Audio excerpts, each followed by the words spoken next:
Yeah, jump on one of these vehicles out here and we'll take you down. Oh, no, I don't because the other guys and oh, thank you.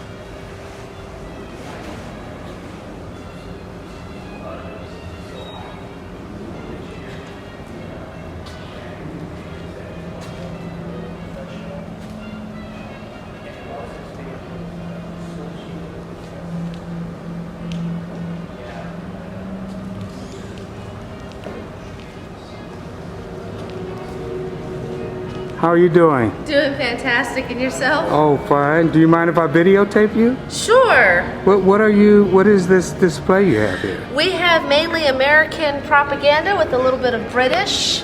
Oh. My little girl is usually the one who runs this one, so we have toys that kids her age would have played with during that time period. Oh, I remember Jax. Yes. And then this one is a party game. You're supposed to get the pin into the milk jug, but from varying heights. Oh, from varying heights. Yes.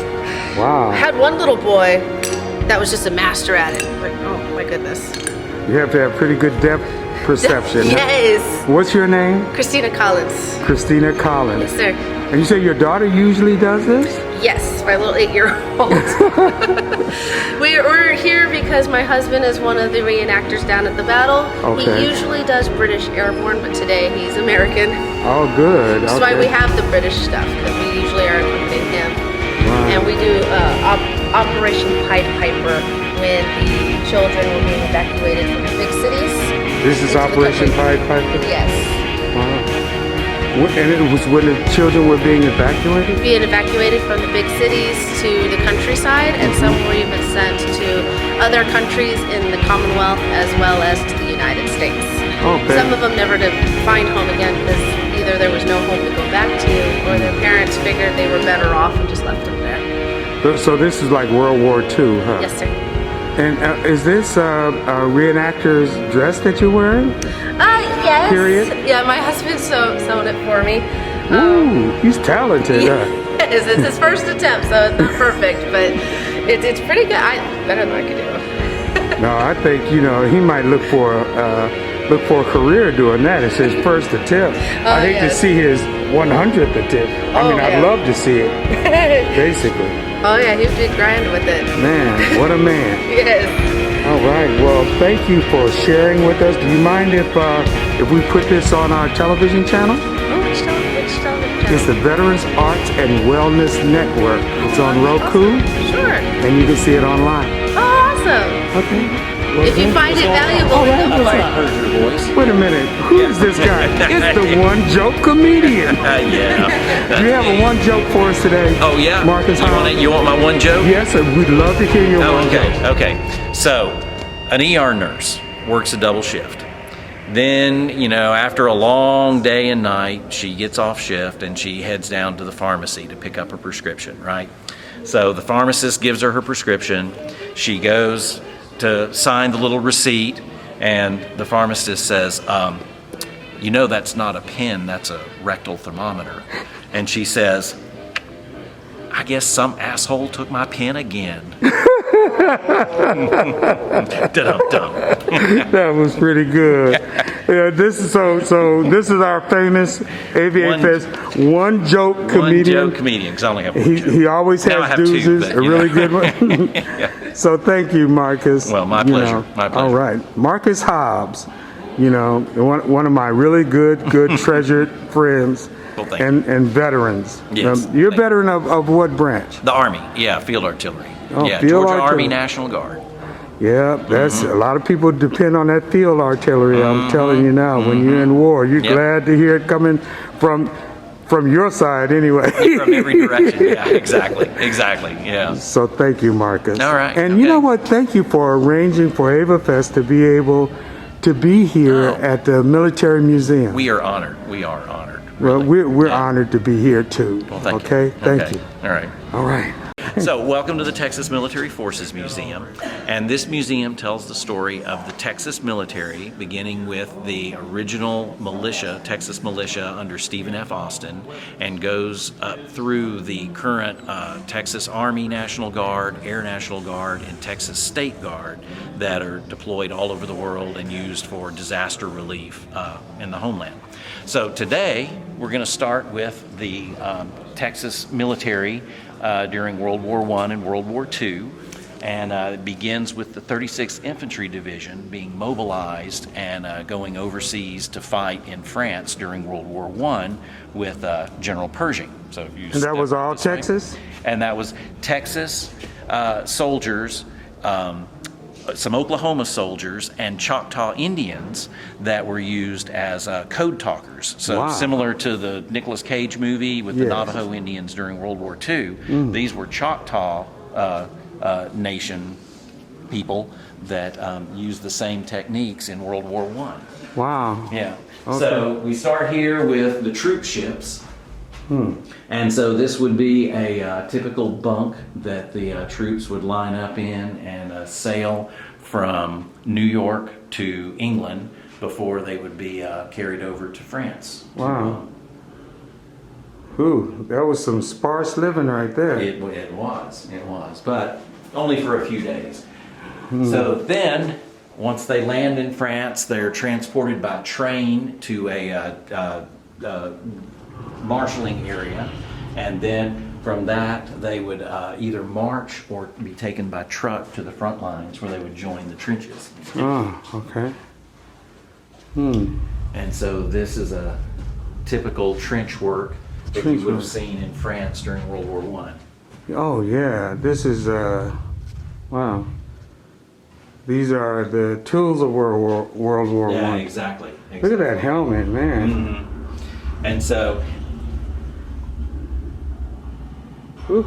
if you watch the new Netflix movie about the remake of All Quiet on the Western Front, it seems like they're in action all the time. Not necessarily the case. There's actually a lot of downtime, and so bored soldiers would do stuff like that. They would camouflage their helmets, paint little insignias, That's really quite artistic right there. Exactly. And trench art is a thing. They would take empty shell casings and they would hammer the brass to, put little sculptures, make little sculptures out of them. And They would things hammer like the that. brass, huh? I think we may have one over here, actually. But yeah, again, they're just bored. Just looking for something to do to Looking for occupy something the to time. Yeah. do. Using the art to heal themselves. And see, it's been going on for hundreds of years. It's Yeah, been going it's on. nothing new. Yeah. It's just getting it, organized and So these are various weapons. This would be from the German side. Wow. This would be from the American and British side over here. Oh, the ways that we can figure out how to kill each other. Yep. If only we could figure out more ways to love each other, huh? Well, I just don't think it's in our nature. And then this would be German body armor, the gas masks, the broom-handled Mauser that everybody likes to talk about. That's it right there? That's it right there. Broom-handled Mauser. So you would actually use the stock. You could flip it around and you would put the barrel in there and you could use it as a like a holster. Oh, really? And then you would pull the pistol out, mount it like that, and then it gives you a shoulder stock so that you could fire more accurately. Not Man, just, like a rifle. right, not like a cowboy. Like a pistol. cow. Yeah, Okay. yeah, Wow. exactly. Ooh, look, we are in the trenches here. Look at this. Oh, wow. Yeah. Okay. See, and so you would have little periscopes like this, so that you could look up over the trench without getting shot. Oh, wow. Because as soon as the enemy would see a helmet pop up over these sandbags, they would probably take a pot shot at it. Right. Wow. And then the first battle that the 36th Division is involved in is the Battle of Saint Etienne. Saint Etienne? Saint Etienne. Okay. And it is fought around a church. So you see we have a little replica of the church up there in the distance. Yeah, to can you kinda see give it? you a I little see feel. it. It's way far off. Yeah. Wow. And so this is what they use to dig those trenches, huh? Mm-hmm. Well, no, this would be more like to dig your toilet. Yeah. Dig your toilet? Yeah, they used bigger shovels to dig the trenches. Yeah. Mhm. Okay. But yeah, you're right. I mean, yeah, that was a multi-purpose tool. It was a weapon. It was a tool. It was, used for all sorts of things. Yeah.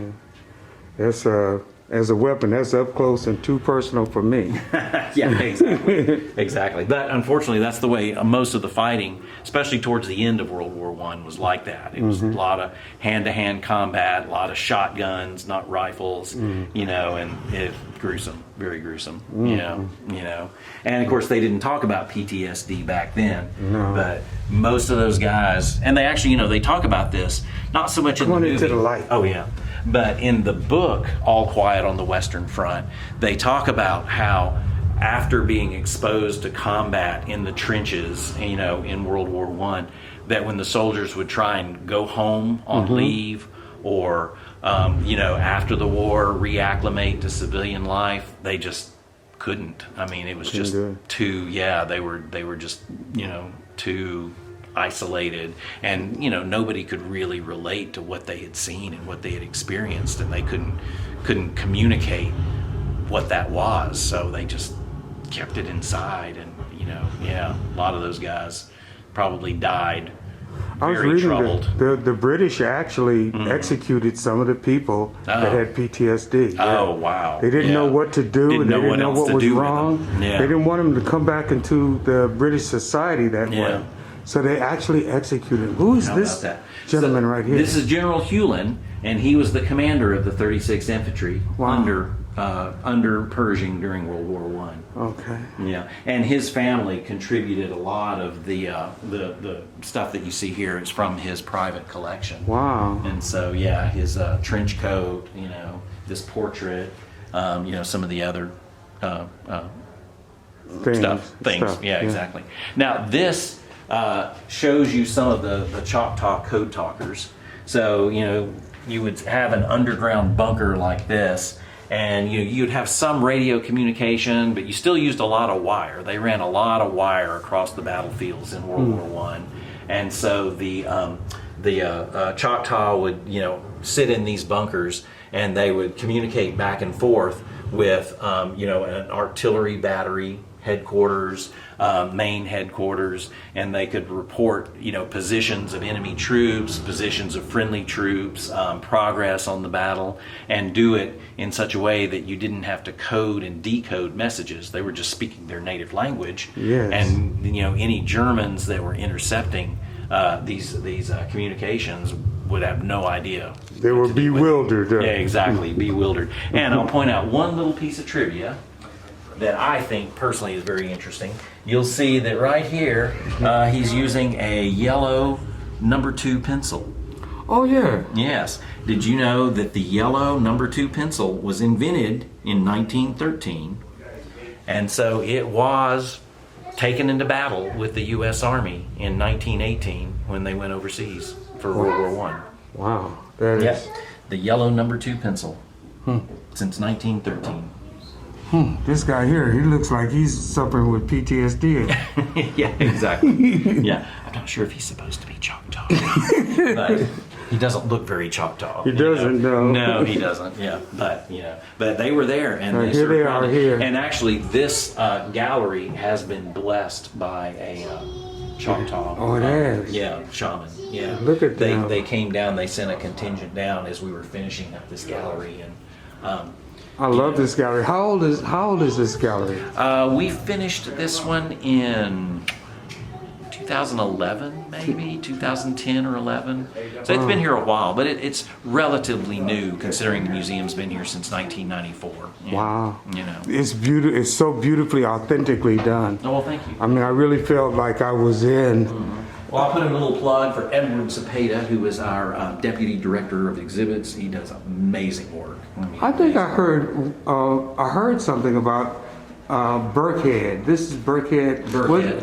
Was he over this museum at some point? Not the museum, but the 36th Division. So, we've had many divisional commanders, throughout the history of the division. And so he was one at the beginning of World War II. and was Walker was the general that finished the war under General Dahlquist with the 7th Army. So they actually finished World War II in Austria, as part of the 7th Army. Right? So now we've entered into World War II. So this is the beginnings of World War II. Right. Who is this gentleman right here? This is General Walker. So General he was Walker. probably the most beloved general by the troops during World War II. Yeah, he was quite a leader, and very charismatic. Yeah. And led during a time when they really needed a good, strong leader. He was there, during the invasion of Italy, and he was there, really right up until Anzio and the landings in southern France. Yeah. Wow. Mm-hmm. Wow. Yeah. Something. Mm-hmm. Camp Bowie to North Africa. Mm-hmm. Look at them. So this is in training, preparing for the invasion of Italy. Yeah. Mm-hmm. Target, Italy. Look at that. Okay. Allied forces coming together Yep. to save the world. Yep. Yep. That's what. Yeah, that's what we were. And you'll remember that while Russia was pushing for an invasion of mainland Europe, it was Churchill that wanted the Allies to invade Italy first, and then come up from the south and invade across the Mediterranean. And so ultimately that's what we did. But that was not the original plan to try and win World War II. Wow. This is fascinating. It truly thank you. is. Thank you. What's going on here? D-Day at Salerno. At Salerno. So that was the first time Allied troops landed in mainland Europe. Right before this, the 82nd Airborne landed in Sicily, and they secured Sicily from the Italians and the Germans. But this was mainland Europe. And this was, we were still trying to, kind of figure out our tactics for an amphibious operation. So, we landed before dawn in the dark. We were trying to make it a surprise attack, so there was no artillery barrage, to lead the way. And turned out to be a very costly mistake. It was pretty dicey the first couple of days, and it took some real doing to secure the bridge or the beachhead. We had heavy losses? Heavy losses, Wow. yes. Mhm. So they were prepared for us. Yeah. Well, and it was kind of one of those, it was a coincidence that the German, I believe it was the 19th Army, just happened to be on maneuvers that week, and they were right there on the beaches when the Americans landed. Wow. We didn't know they were there, and we didn't think they would be there, but they were. And so so the invasion was fought, right there on the beach. And we had some Allied ships had to actually run right up, almost beach themselves right up into the shallow waters and fire point blank into the German lines to fight them back, so that the troops could secure land. their foothold. Wow. Yeah. That's something. That's why they call them the greatest generation. Because Exactly. they, like Salerno and other beach landing sites, they were just bloody messes. Black Monday, what is that? Well, that was the initial landings where the Americans were almost pushed back into the sea, and so they don't talk about it because you talk about Omaha Beach, and that was a bloody massacre. Salerno was as bad. There just weren't as many troops there, so the numbers of casualties weren't as bad, but the percentage of loss was probably equal to Omaha Beach, just because it was, so heavily contested. Wow. Black Monday. I hear a battle going on somewhere. Oh, okay. So you remember that Sam Ford, the director, was brought in by the U.S. Army to go and take footage, actual combat footage in Italy, and then it was pieced together. Who was it, as Sam a movie. Ford? Yeah, the Western. They directed all the Westerns. Oh, before yeah. World War II. Oh, say yes. Yeah. Or John Ford. John I'm Ford, sorry, right. John Ford. Okay. So anyway, So these are excerpts from the movies that he made that involved the 36th Infantry Division. So he actually took video of the 36th there at San Pietro, which was one of the little mountains in Italy that the 36th was tasked with trying to take over. And you see the different regiments, the 143rd, the 141st, the 142nd. Those were all the infantry regiments from the 36th Division. Wow. So those are all the Texas troops. All the Texas troops. Look at that. But that is fascinating. That's fascinating.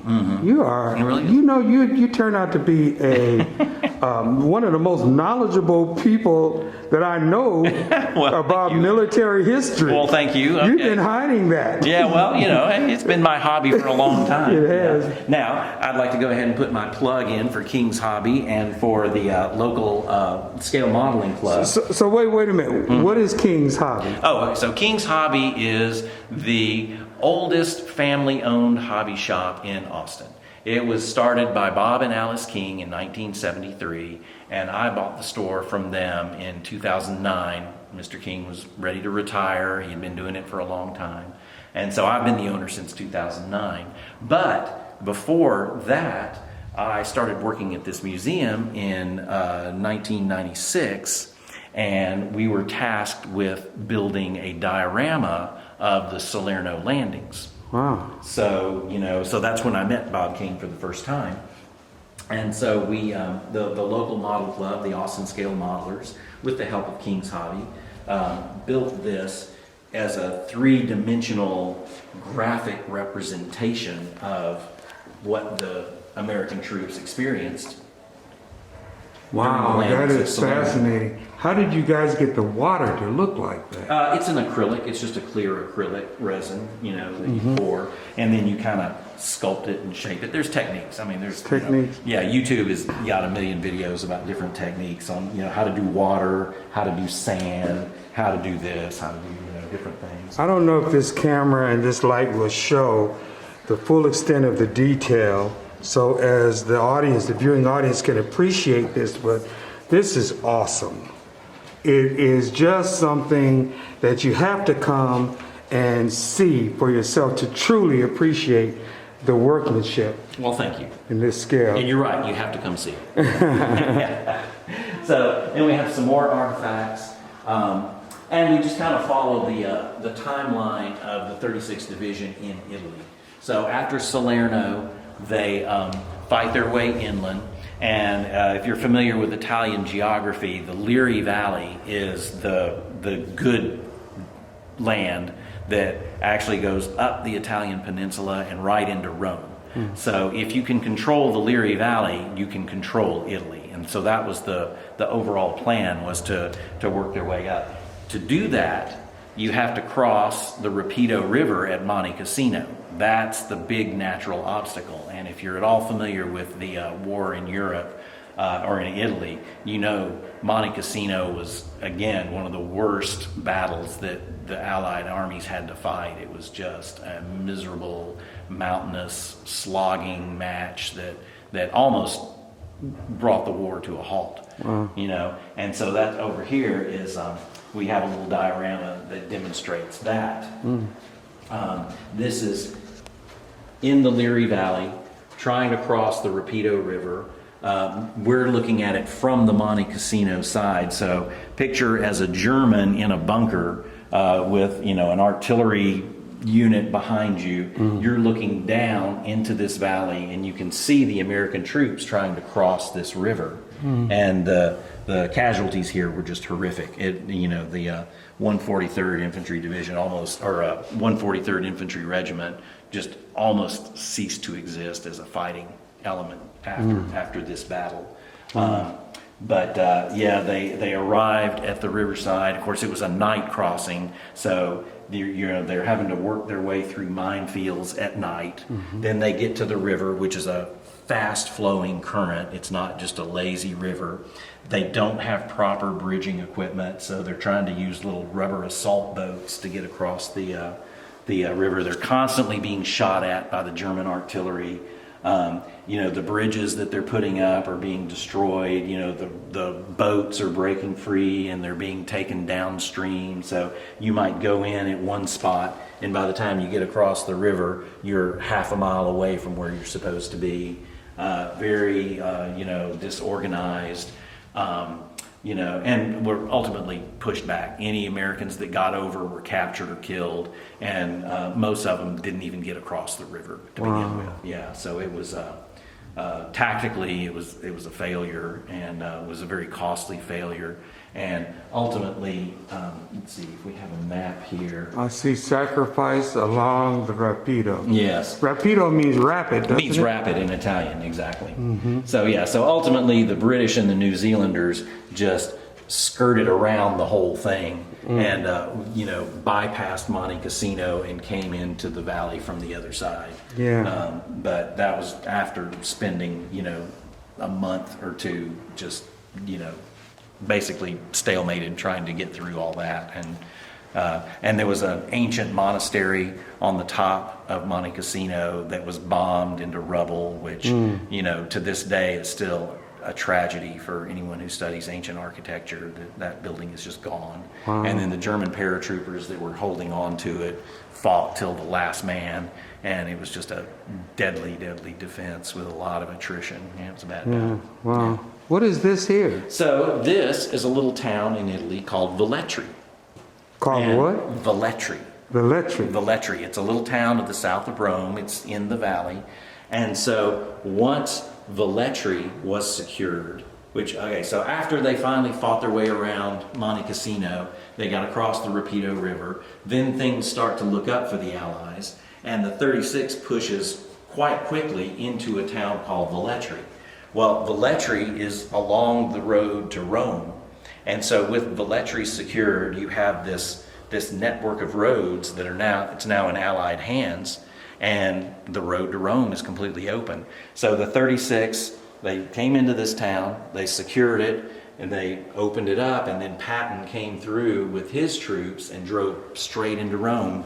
So within 2 days, Rome is secured, it's in Allied hands, Italy has capitulated, and the Germans have to withdraw back to the, I believe it's called the Gustav Line, which was north of Rome. And at that point, you know, Italy becomes a second front, and it just, you know, Italy was never completely captured from the Germans, even at the end of World War II, but it wasn't the main you know, focus of the Allied armies after that, because shortly after this and then after Rome, then, you know, you have the landings in Normandy, and then that's when Northwestern Europe becomes the main push in World War II.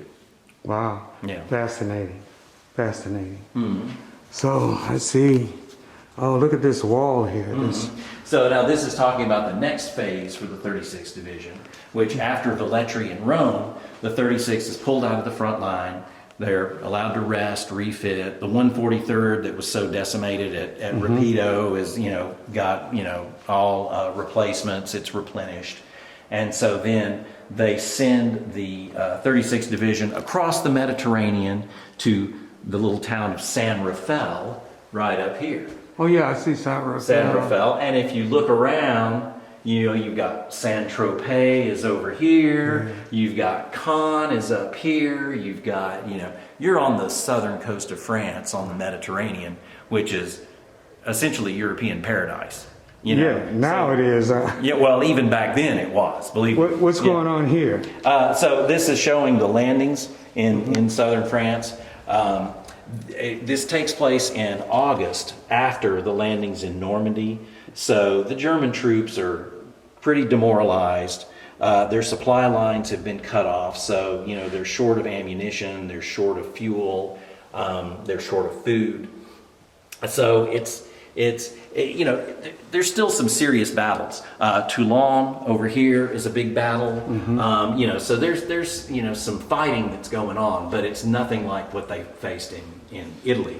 And so they call this the Champagne Campaign. The Champagne Campaign? Yeah, because you land in San Rafael, and then you're pushing north through the Rhone Valley up into Lyon and you know, the wine country of France. Yeah. And it's just beautiful and, you know, plentiful with fermented beverages. And the French people are, of course, ecstatic to see the Americans come in. And you've also got the Second Free French Division is fighting in this area. Okay. And so, like in the liberation of Lyon, which is the capital of Provence, and you know, Provence is like the, you know, whatever, the coolest part of France. You know, next to Paris, Provence is where everybody wants to go. That's the tourist thing.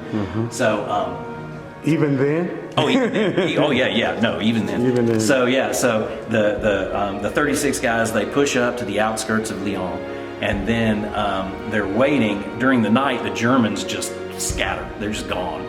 So then that morning, the Second Free French Division comes through, and they march into Lyon as the victors. And then there's this huge party, and everybody gets drunk, and all the girls come out, and they're throwing flowers at the American soldiers, and they're climbing on the tanks, and they're riding through the center of town. And yeah, that's one of those Moments. one of those moments that if you were there, you'd never forget. So was this officer behind you part of that party? Let's see. This is Dahlquist. So yes, this is the after Mark Clark is relieved at Anzio. After Anzio, Dahlquist takes over, and so he becomes Walker's immediate superior in the campaigns in France and Austria. So essentially, you know, until the end of World War II, he's sort of the army commander of the group. Yeah, he looks quite serious and quite capable. Oh yeah, he was. He was actually a classmate of Eisenhower's at West Point, and you know, so they go way back. And you know, and he fought several strategic battles. Strasbourg, moving into Austria. You know, in Austria is where Goering was captured. He had a villa, you know, in the Alps there, and so that's where they catch him at the end of the war. So yeah, he played a major role in the last year of World War II. Okay, hold on one second. Oh, because I know. Ed, who's Talk to you. What is this right here? This is called the BAR. This was the original machine gun. So before you had the model 1919, which was the first kind of heavy machine gun, Yes. the BAR had a 21 round magazine. It could fire full auto. And during World War I, it was considered the heavy weapon. By World War II, it's considered a medium weapon because you've got the 30 caliber and the 50 caliber machine guns.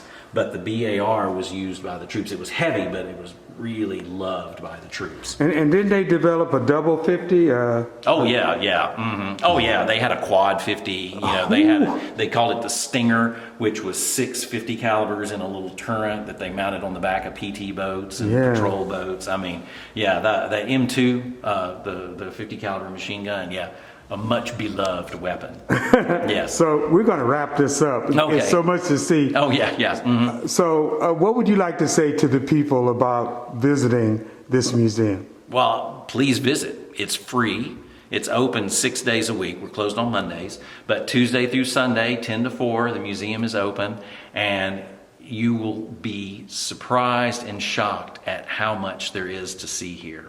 There is so much. This is just one little section. Gallery one of gallery 6 galleries. Of 6 galleries. So there's a lot to see here. If you want to come and really learn about military history and Texas' involvement in it, this is the place to come. And by all means, if you see Marcus Hobbs here, try to grab him, because I've just learned that he is just a dictionary and encyclopedia on this stuff. Well, thank you. Thank you. Well, it's true. And I look forward to seeing everybody come in and visit. Yeah. Thank you so much, Marcus. All right. All right. And thank you for inviting AVAFest to show here, to It's my become honor. It really a is my tiny honor. part of the history Well, here. I'm just so pleased that y'all are here. Yeah. We are too. Thank Thanks. you. God bless. God bless.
City, I forgot to get this tank. Oh, yeah. I went- Mhm. So that was actually, he was a cavalryman at Fort Hood, but when he built this, he was, so this is the Bradley cavalry fighting vehicle, built by Tom Madison, not when he was a cavalryman at Fort Hood, but as an Austin firefighter. He's a lieutenant with the Austin Fire Department, and he was quarantined with COVID.